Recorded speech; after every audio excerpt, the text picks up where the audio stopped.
We all know ranked can be a bit of a grind, and with only a couple weeks left of the ranked season to go, I thought I'd share with you guys my best tips to help you rank up as fast as possible and gain as much RP in a match as you can. Hey guys, it's Scott here and thank you for clicking this video. I hope you're all doing well. Now I'm approaching Diamond, which has had to be solo queued this season, and as a previous Diamond and Pred player, I thought I'd share my best tips with you guys to help you rank up and maximise your RP. Whether you're a solo queuer or a 3-stack, hopefully you will find something beneficial to help you out and gain as much RP as you can. So, without wasting too much time, here's my best tips to help you rank up. My first tip actually starts at the very beginning of the game, and this is thinking about your drop choice. As a solo queuer, I'm not always given the jump master, and this could be very frustrating, especially when my teammates want to drop in capital, or frag as it's now called, or sorting factory. The chances of us coming out alive from those drops are very slim, and you're already putting yourself at a disadvantage.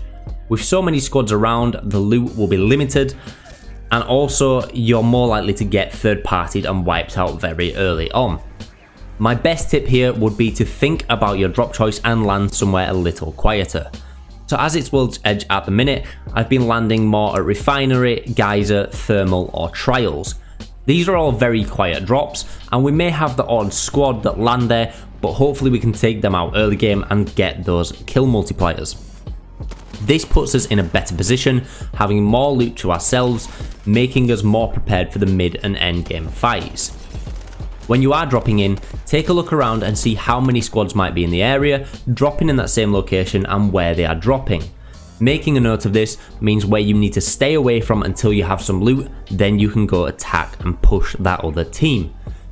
Getting those early game kills will really help that multiplier out, so land somewhere a little quieter and only fight one team, rather than landing somewhere really hot and dealing with constant third parties. My second tip would be to think about your team composition and the legends that you choose.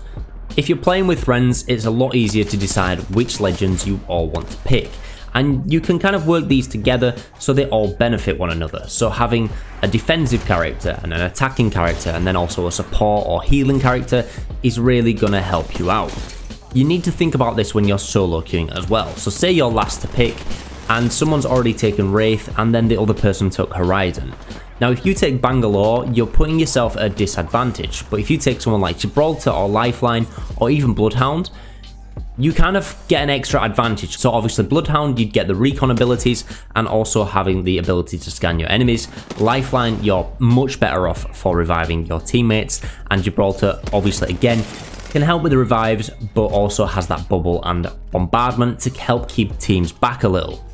It puts you in a better position for the mid and late games, having these different abilities, because if your teammate goes down and you don't have a lifeline, it's a lot harder to revive them and get them out of the situation.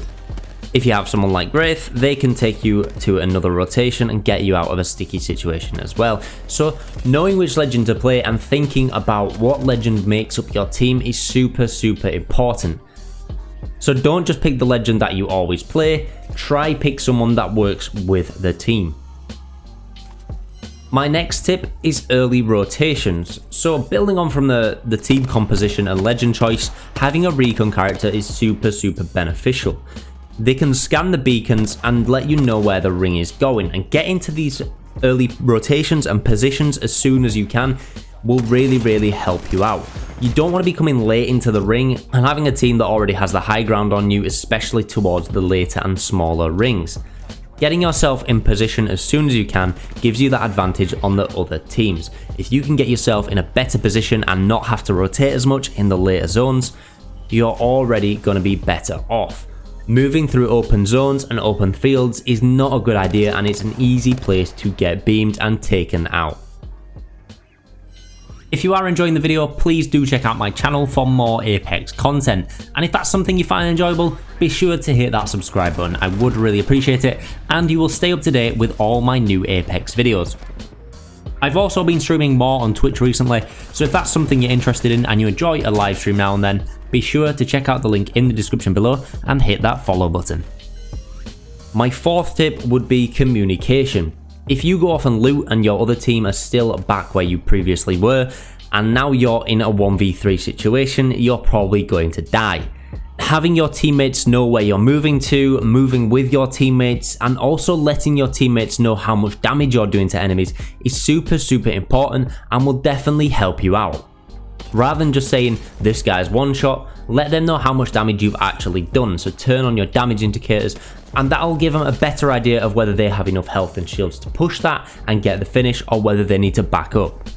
There's nothing worse than having a teammate that will just run off on their own and then end up dying and then just ping their banner over and over again.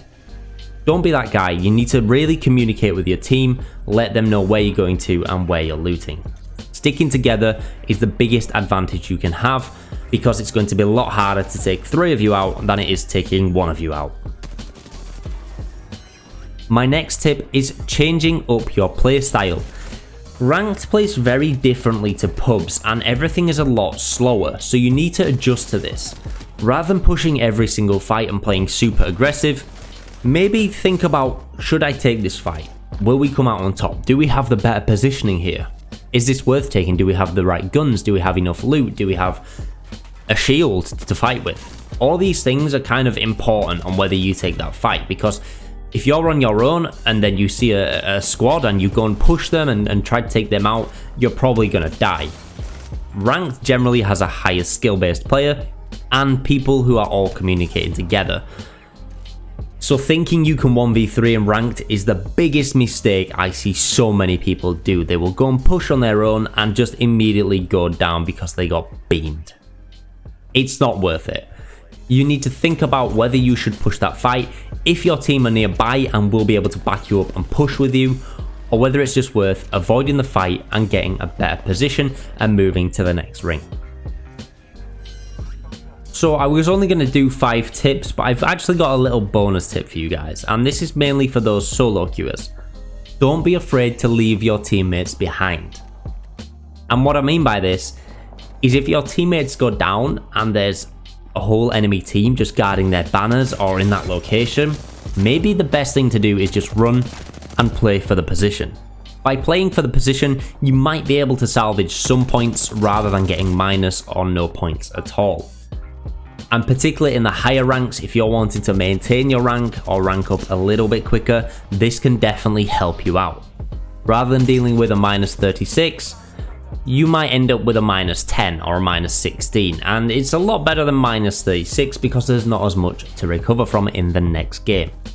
So think about whether it's worth it trying to revive your teammates, or whether maybe you should just avoid the situation and get out completely. So those are my best tips for ranking up as fast as possible in ranked in Apex Legends. Obviously there's more to it than just these tips, but hopefully these will kind of help you out and help you get that extra RP that you might be looking for. Don't get too disheartened if you are losing games though. Ranked, to be honest, is more about how much time you can put in. Ranked is a very long grind and you've got to stick with it if you want to get to a high rank, so don't be too disheartened if you're losing a couple games here and there. Just try to get back to it and gain some more RP. I'd love to hear your guys' thoughts in the comments about what you thought of this video and whether anything helped you out or whether it didn't. Maybe these tips were something you didn't really think about, or maybe you knew them all already and it was absolute trash. Either way, I'd like to hear from you in the comments below. I would really appreciate it. Anyway guys, that's it from me. Thank you for watching and I hope to see you in the next one.